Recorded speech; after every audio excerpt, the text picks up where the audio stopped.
sur la compo, mais oui, on aura bien une dernière finale en Ligue des Champions, un duel plus original pour les Merengues qui affrontent Tottenham pour en finir. Au moins, on aura eu des adversaires très différents et on retrouve encore beaucoup de régènes dans cette compo. Difficile de connaître le vrai niveau de ces Spurs, mais nos Merengues sont déjà en jambes.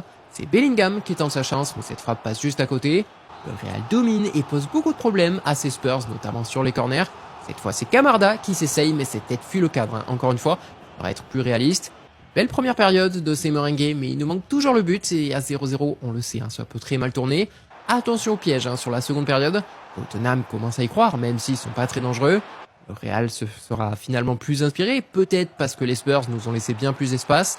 C'est Garcia qui en profite et qui ouvre le score dans la foulée. 1-0, ça y est, le Real est enfin devant. Il ne reste plus qu'à tenir après ce but et sur ce point on aura été très solide.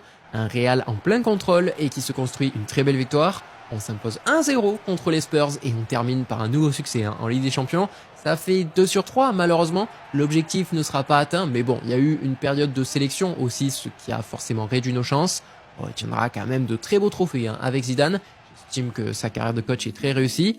Voilà, écoutez, cela conclut cette belle aventure avec Zizou. On est toujours limité par les offres en mode carrière, je le disais, mais bon, on s'en est pas mal sorti. En tout cas, merci à tous de m'avoir suivi. Je vous souhaite à tous une bonne fin de journée. C'était Maestro.